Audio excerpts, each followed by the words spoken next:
제일 행복한 날이 돼요. 이런 바보. 아멘 해주신 분 있네. 여행 가가지고 마켓에 가서 선물 고를 때가 제일 행복하대요. 그것도 자기 아내. 그리고 선물을 구할 때가 제일 행복하대요. 왜 그러냐 했더니 어린 시절에 서울에 올라와가지고 안정을 못하고 있었는데 전도사가 얼마나 돈을 벌어놨겠습니까? 학교 공부하다 보니까. 그리고 나이도 어릴 때 결혼을 했답니다. 아무것도 가진 것도 없는 무일푼 전도사가 자매를 만나서 결혼을 했는데, 그 만나는 그 결혼식을 하는 그 전에 뭐라고 하냐면, 그 사모님 되신 분이 그 전도사의 손을 딱 잡아주면서, 우리 목사님의 길을 가는 길, 목회자의 가는 길이 아무리 어렵고 힘들어도 나가서 라면이라도 해서 외식할 수 있는 행복한 날이 있었으면 좋겠다라고 그런 얘기를 하더랍니다. 그 마음이 너무 가슴에 이제 부딪혀도, 라면이라도 외식할 수 있는 행복한 가정이 됐으면 좋겠다. 그 마음을 두고 이제 30년 가까이 살면서 어디 여행 가면 그 생각이 나서 항상 그 선물을 보는 겁니다. 그리고 그날을 생각하는 거예요. 라면이라도 먹으면서 행복할 수 있었으면 좋겠다. 아무리 우리가 가난하고 먹을 것이 없다 할지라도, 가진 것이 없다 할지라도 외식을 하되 라면이라도 했으면 좋겠다는 마음에 늘 생각이 있어서 마켓에 가면 선물을 고릅니다. 돈이 없는 많지 않은 목회자이기 때문에 남들처럼 몇백만 원짜리 보석은 아니고 뭐 수십만 원대의 그 선물은 아닐지라도 작은 마음에 그때 그걸 생각하면서 선물을 고르는 그 시간이 제일 행복하대요. 그런데 어쩌다가 선물이 마음에 들게 해서 고르면 너무 행복하답니다. 근데 갖다 주는, 왜 생각했냐면 별로 비싸지도 않고 남들 보기엔 허름해 보일지 몰라도 그 사모님이 갖다 주기만 하면 행복해하고 어쩔 줄 몰라 기뻐하는 그 모습을 떠오르면 그 마음이 제일 행복하다는 거예요. 그래서 사다 갖다 주면 아니나 다를까 너무너무 행복해하고 기뻐하며 즐거워한다는 겁니다. 그래서 삶에서 가장 행복한 때가 목사님 언제입니까? 그러면은 그녀의 선물을 고를 때이며 그 선물을 샀을 때가 제일 행복하다. 왜냐하면 우리가 하나님 앞에 섰을 때 참 허름하고 볼품없는데 내가 예수님께 드린다는 그것만을 생각하면 너무 행복해서 예수님께 별것도 아닌 거지만, 작은 거지만 예수님께 갖다 드리면 십자가에 매달려 죽으신 예수님께서 그걸 보면서 너무 행복해하는 모습을 보는 것 같은 사모님의 모습을 보기 때문에 가장 행복하다. 그 주인공이 저입니다. 저는 살면서 그런 걸 느낍니다. 어디 여행 가면 두 아이들의 생각은 잘 안 납니다. 어쩌다 생각나면 그냥 과자 하나 사가지고 갖다 주고 그러는데 그 생각이 납니다. 결혼하기 전에 아무것도 없었는데 내 손 잡아주면서 라면이라도 우리가 먹으면서 행복할 수 있었으면 좋겠다고 하는 그 말이 생각이 나서 그냥 늘 여행 떠나면은 떠오르는 게 있습니다. 지나가다가 저거면 좋아할까, 그런 마음 갖는다는 것이 행복한 마음이고, 그 마음을 돌이켜 생각해 보면 예수 그리스도가 생각이 납니다. 내가 오늘 이거 예수님께 드리면 좋아할까? 설레는 마음, 미안한 마음을 드리면 하나님은 여지없이 기뻐하는 모습을 보면서 행복해하는 겁니다. 여러분에게는 행복한 날이 있습니까? 여러분에게 행복은 어디서 찾습니까? 그럼 목사님은 뭐 그딴 소리를 하고 목사님이란 분이 그런 하늘나라 얘기하지 않고 인간적인 얘기를 합니까? 라고 할지 모르겠지만요, 인간이 살아가는 데 있어서 행복은 어디서 찾는가라고 할 때 저는 그렇습니다. 여러분 어디서 행복을 찾습니까? 그래서 오늘은 우리 인간이 가장 행복할 수 있는 날이 무엇인가를 생각해 보려고 합니다. 읽어보도록 하시죠. 시작. 날마다 구원의 은혜로 감격하는 행복한 날이 됩시다. 한 번 더 읽어볼까요? 날마다 구원의 은혜로 감격하는 행복한 날이 됩시다. 성경 말씀은 오늘 본문입니다. 마태복음 1장 21절 시작. 아들을 낳으려니 이름을 예수라. 이는 그가 자기 백성을 그들의 죄에서 구원할 자이심이라 하니라. 보편적으로는 제가 아까 말씀드린 그렇게 행복이지만 저의 최고의 행복은 예수 그리스도이십니다. 예수 그리스도께서 나를 위하여 십자가에 못 박혀 죽으셨다는 이것만으로도 저는 얼마든지 행복할 수 있습니다. 여러분은 어떤 건가요? 여러분의 행복의 가장 중요한 것은 무엇입니까? 예수 그리스도께서 나를 위하여 십자가에 못 박혀 죽으시고 죄인된 우리가 하나님의 백성이 될 수 있게끔 해주셨다는 이것을 깨닫고 이것을 믿는 것만으로 최고의 행복으로 여기고 있습니다. 우리 예수 믿는 모든 사람들은 예수 그리스도가 나의 구주이신데 십자가에 못 박혀 죽으시고 나를 위해서 죽으신 그 은혜에 감격하여 사는 그 날이 가장 행복한 날인 것을 마음으로 느꼈으면 좋겠습니다. 저도 어릴 시절부터 믿음 생활을 하다 보니 이제 50년이 넘어갔습니다. 뭐 그렇게 꽤 오래한 신앙생활은 아닙니다. 그런데 10대 이전의 주일학교는 기억이 잘 안 납니다. 10대의 주일학교는 생각이 납니다. 10대의 중고등부 생각은 납니다. 그런데 20대, 30대를 저져보면서 뭐 주일학교에서는 뭐 돈으로도 못 가요, 하나님 나라 이런 노래를 찬양을 불렀을 때는 그냥 그런 줄 알았습니다. 20대의 구원이란 말을 들을 때는 그냥 그런 줄 알았습니다. 역시 30대도 그랬습니다. 40대도 40년 이상을 믿음에도 구원이라는 것이 그냥 그러는가 보다고 생각했는데 50이 넘어오면서 구원이라는 걸 생각해 보면 예수 그리스도께서 나 같은 사람을 위해서 십자가에 못 박혀 죽으셨다니 생각하면 감격과 행복의 눈물이 흐릅니다. 언제부턴가 50이 넘어가면서 그리스도의 은혜만 생각하면 내 눈에 감당할 수 없는 은혜가 떠오릅니다. 나 같은 사람을 구원하시기 위해서 하나님이신 예수님께서 죽어주셨다니 이게 말이 되는 얘기인가? 여러분들 믿음 생활이 깊어지면서 주 예수께서 우리를 위해서 십자가에서 못 박혀 죽어주시고 그 은혜로 말미암아 내가 살았다는 것, 그 은혜로 말미암아 지옥 가야 될 내 인생이 천국 백성이 될 수 있다는 이 절절한 하나님의 은혜에 감격하는 우리의 신앙생활이 됐으면 좋겠습니다. 그리스도의 은혜가 있는데 내 가슴이 냉랭하고 그리스도의 십자가의 은혜가 있는데 내 가슴이 차가워진다면 어찌 구원받은 사람이라고 말할 수 있겠습니까? 그리스도의 은혜가 나에게 있고 그리스도의 십자가의 은혜가 나에게 넘치기 때문에 내 가슴이 절절해지고 내 가슴이 뜨거워지고 이제 멀지 않았으면 수십 년만 있으면 내가 그 나라에 가게 될 터인데 어린 시절은 멀게만 느껴졌고 30대는 멀게만 느껴졌는데 50대가 접어들면서 그 나라에 가까이 다가오면서 그 나라가 기대가 되며 그 주님을 바라볼 수 있다는 것, 그 주님을 만날 수 있다는 이 기대감 속에서 절절하게 흐르는 주님의 그 은혜를 마음속에 새기는 그날, 그것이 우리 삶의 가장 행복한 날이 될 줄 믿습니다. 사랑하는 우리 성도들이여, 천국이 하루하루 가까워지고 있으며 나를 위해서 십자가에 못 박혀 죽어주신 예수님 만날 날이 점점 세월이 가면서 한 살 한 살 나이를 먹으면서 가까워지고 있습니다. 어린 시절 고사리 같은 손을 모아서 예수님 만나고 싶다고 했던 그 마음이 10년 지나 20년, 40년 지나 50년이 지나면서 점점 예수님을 만난 날이 가까워지니 더 기대감이 차집니다.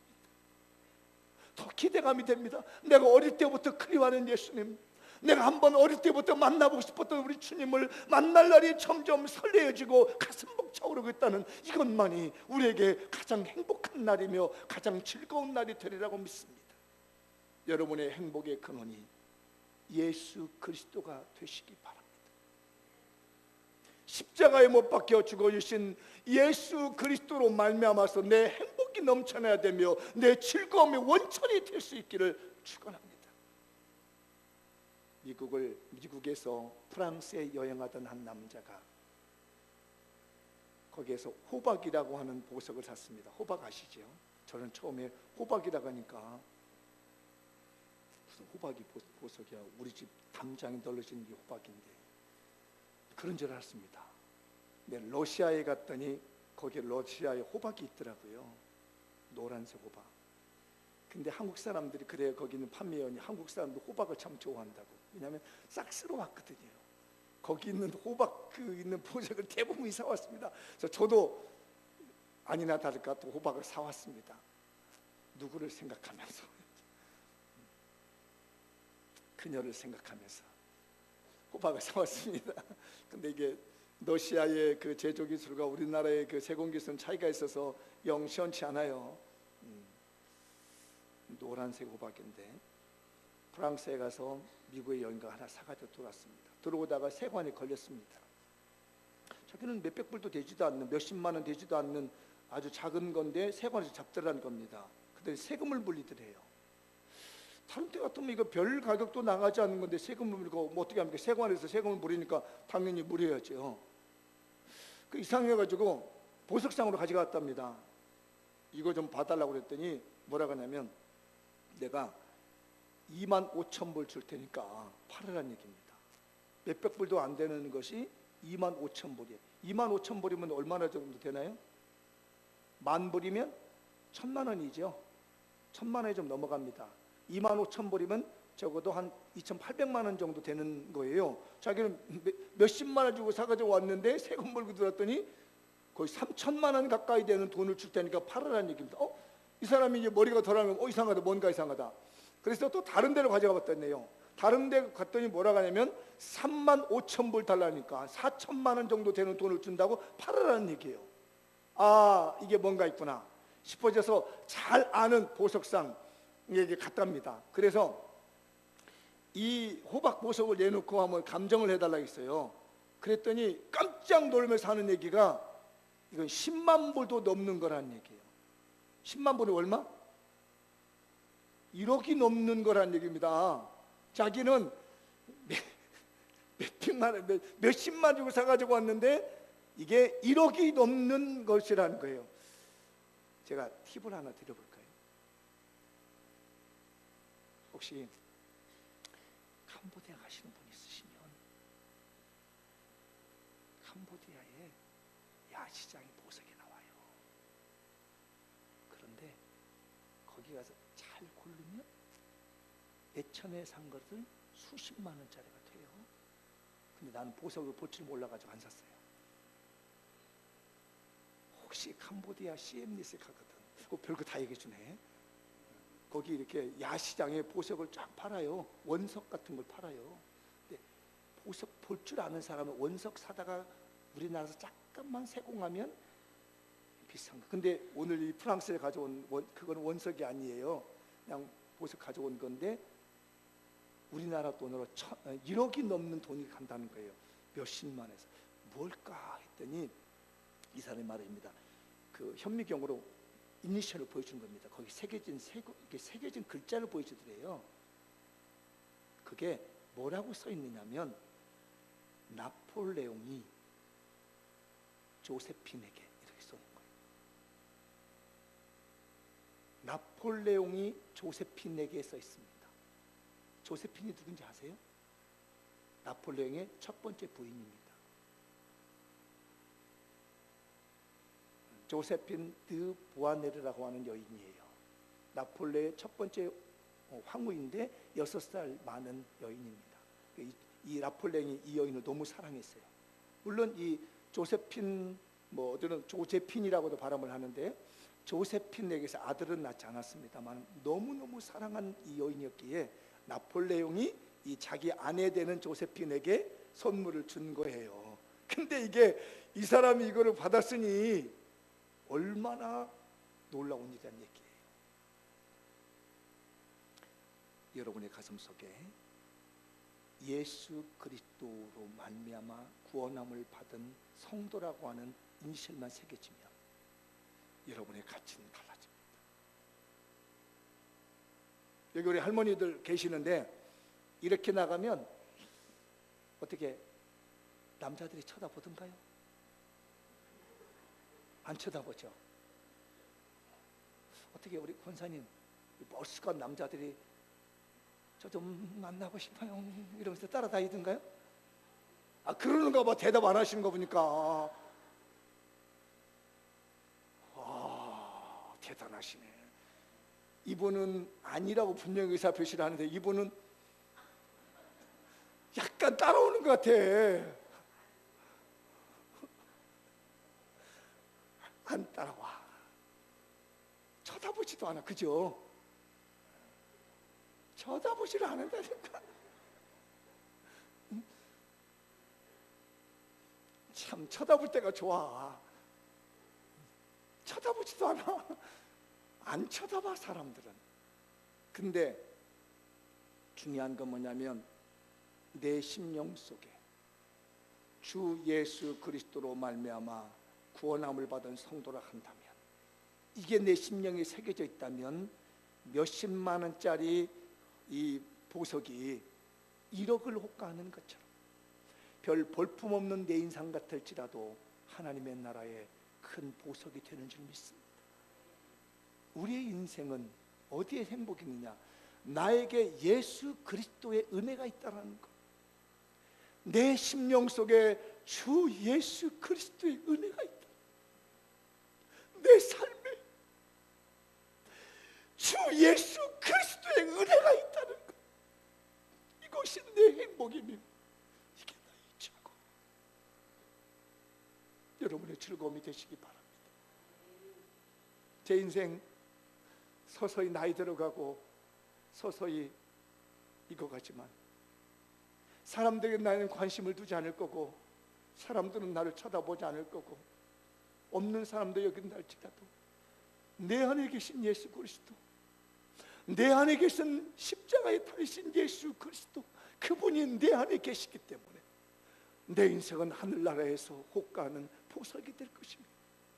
새 예루살렘의 성곽을 바치고 있는 아름다운 보석으로 빛날 거라는 이 행복한 마음, 이 마음이 내 마음이며 이 마음이 여러분의 마음이 되시기 바랍니다.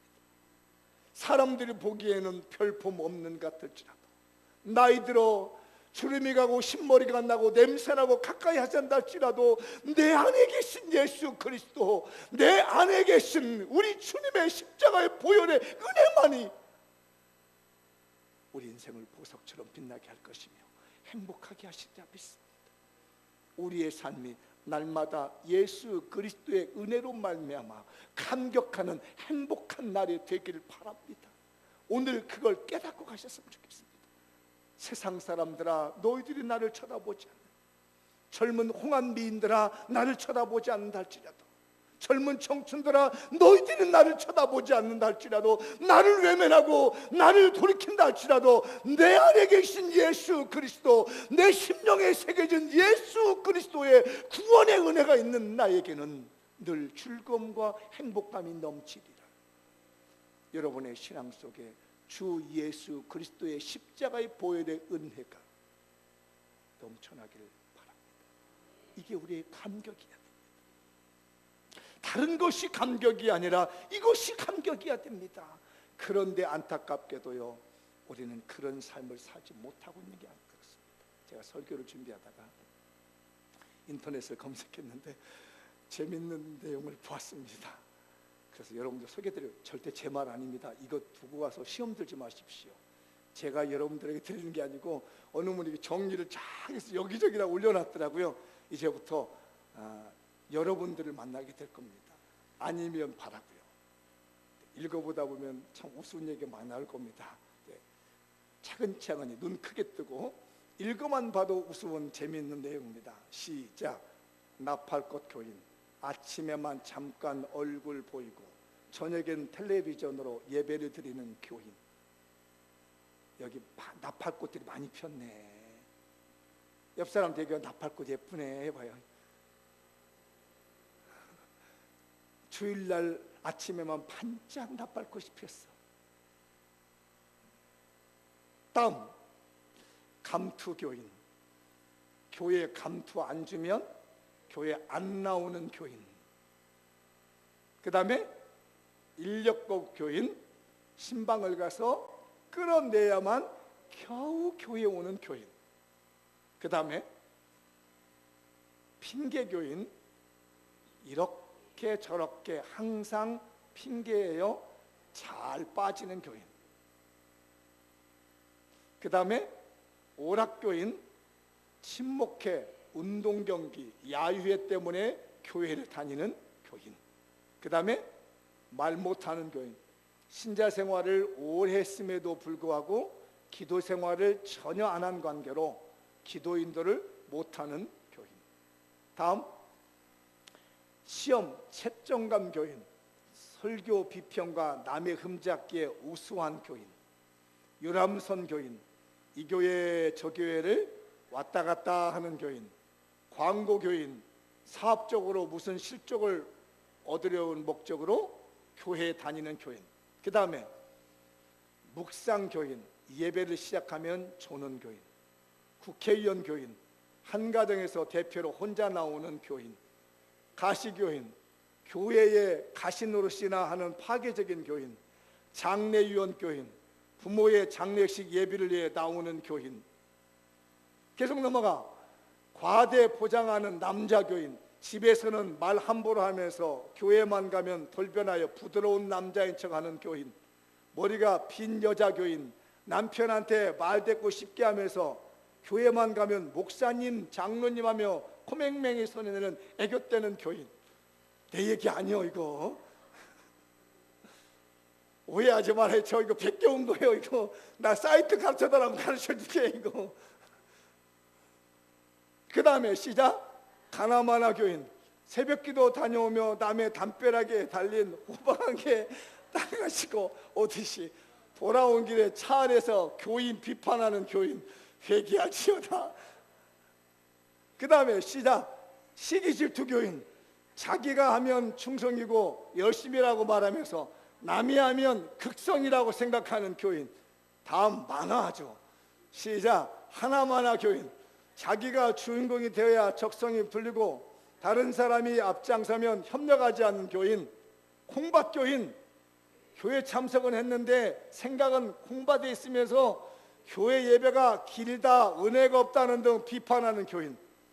그 다음에 자동나팔 교인, 남의 허물만 보면은 입이 다물어지지 않는 교인.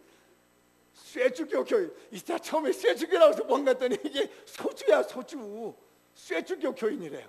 자, 읽어보죠. 시작. 교회 문제 해결한다기 위해 모여 술 한잔하면서 담소하는 교인. 그 다음에 굴뚝교인, 날마다 아궁이에 장작을 떼며 연기를 내뿜는 교인. 아마 거기까지 같은데? 거기까지. 재밌죠? 나도 이거 보다가 한참 웃었습니다. 예수님의 십자가의 은혜의 구원함을 받은 우리가 이렇게 살고 있다는 얘기.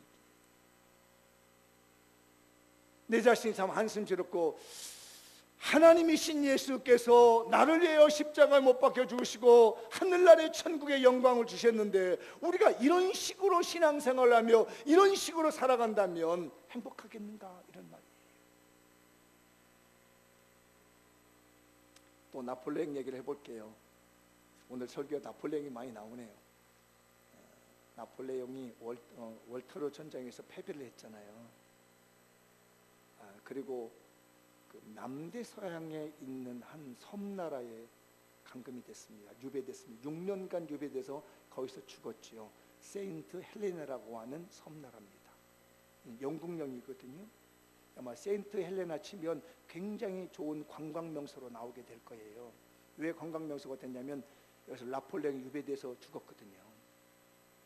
세인트 헬레나라고 하는 이곳에서 유배되어 있을 때 한 기자가 찾아갔답니다. 당신이 제일 행복했었을 때가 언제입니까? 라고 물었답니다. 그러더니 이 나폴레옹이 한참 동안 눈을 감고 이때 눈물을 툭툭 떨어뜨리더래요. 눈물을 흘리면서 하는 말이, 내가 쫄병 시절 때 전쟁 중에 주일날이 돼서 예배를 드리러 갔답니다. 자기가 쓰던 투구를 옆에다 벗어놓고 그 주일날 예배를 드리는데 그렇게 은혜를 받고 뜨거운 눈물을 뚝뚝뚝 흘렸더래요.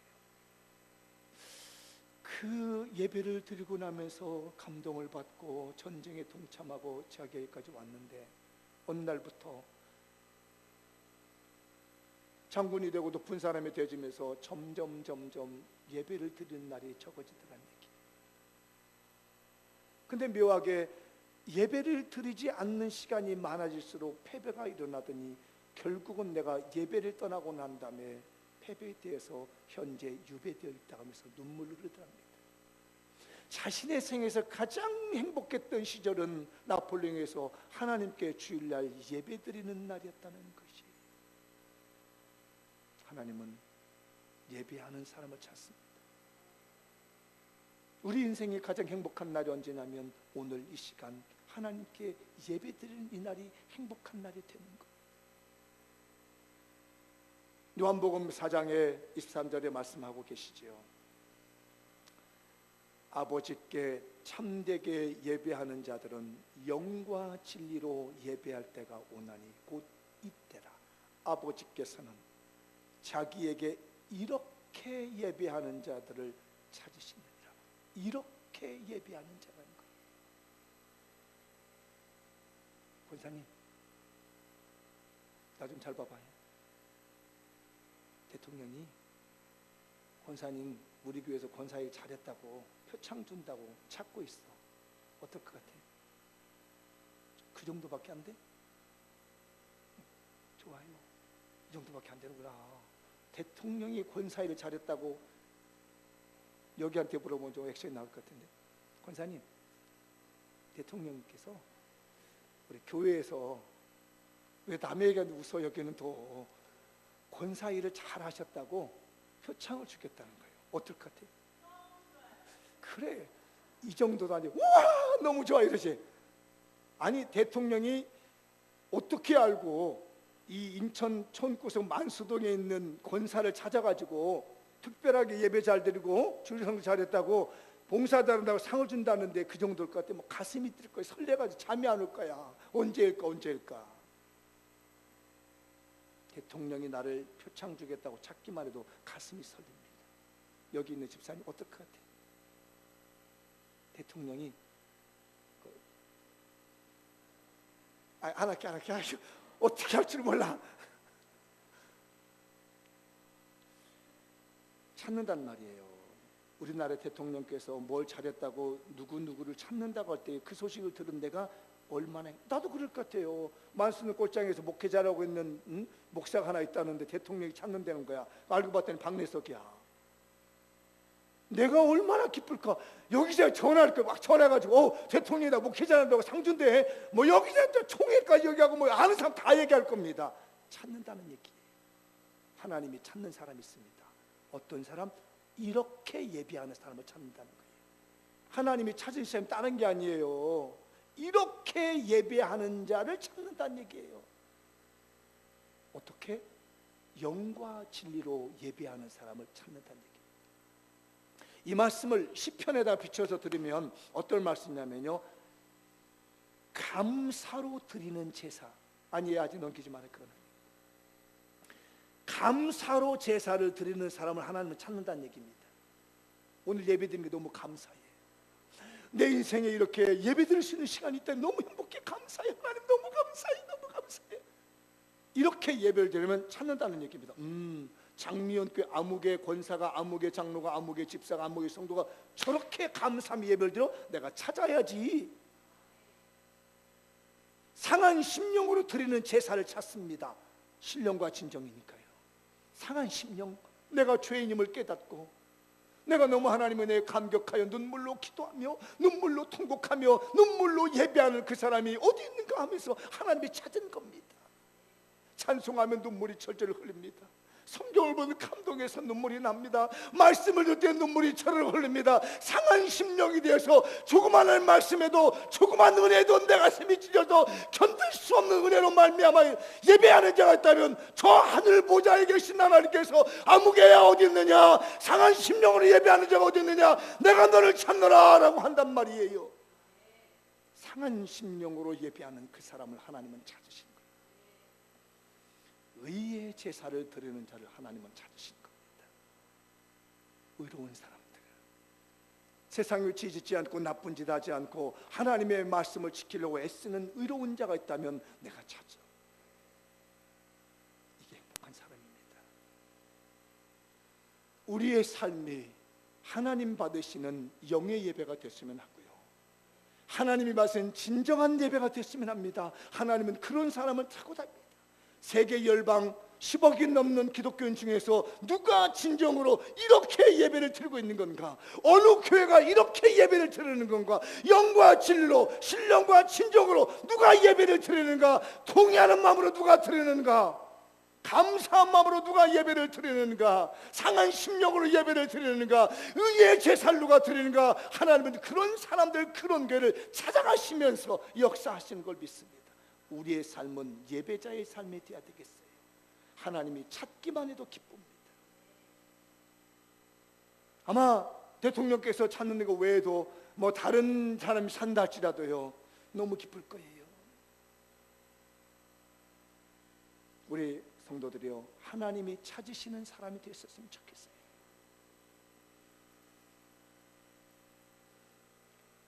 손이 귀하던 어느 집안에 며느리가 들어와가지고 아들 낳았어요. 몇 대 독자 아들 낳습니다. 시어머니가 너무 이쁜 거라 며느리가 이쁠 것 같아, 손주가 이쁠 것 같아. 여기 있는 분들, 손주를 낳아준 며느리가 이뻐, 손주가 이뻐? 며느리도 예쁘고 손주도 예쁜겨. 근데 여기 있는 주인공의 시어머니는 며느리는 안 이뻤어. 누구만 이뻤냐면 손주만 이뻤어.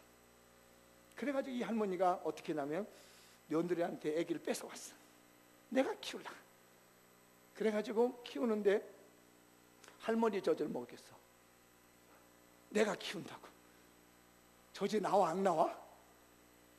어떨 것 같아? 권사님, 우리 성도 어디 권사님 나올 것 같아? 안 나와.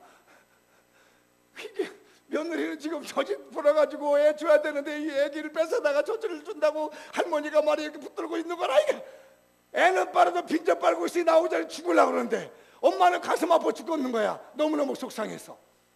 그래가지고 남편한테 얘기했습니다. 어머니가 지금 애기를 뺏어가지고 당신 빈젖을 먹이고 있다고. 너무 이쁘다고. 내가 키워야 된다고. 이거 미치겠는 거야. 아들이 뭐야 이거 끼어가지고 중간에 엄마 편도 들 수도 없고 아들 편도 들 수도 없고 이게 답답한 거라. 아니 이거 자기 마누라 편을 붙자니 이놈의 자식 내가 너를 어떻게 키웠는데 이러고 또 이거 엄마 편을 붙다니 내가 누구를 믿고 결혼했는데 이럴 거고 미치고 앉아가 아니라. 그래가지고 남편의 지혜를 쓰면 그럼 우리 가족 상담사한테 가보자 해가지고 이 아내하고 데리고 할머니가 다 데려와서 가족 상담실로 데리고 왔습니다. 다 들어보고 난 다음에 이 가족 상담사 한마디를 딱 했습니다. 뭐라고 했을까요? 한 번에 끝났습니다. 여러분 그런 상담을 한다면 어떻게 했을 것 같아요? 할머니가 빈젖 먹이라고 그러고 엄마는 자기 젖 먹여야 된다고 그러고 여러분의 지혜는 뭐겠어요? 여러분들이 상담가는 뭐라고 한마디 딱 할 것 같아요? 아무리 여기는 유명한 가족 상담사가 안 될 것 같아. 제가 답변할게요. 맛으로 승부하십시오. 지금 뭔 말인지 모르고 있는 사람도 가만히 있어요. 지금 뭔 얘기야. 다시 한번 생각하고 맛으로 승부하십시오. 이해됐어요? 여기는 아멘인데 여기는 아직도 이해가 안 돼.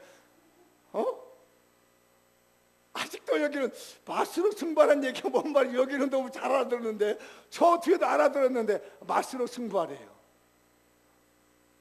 알아들었어요?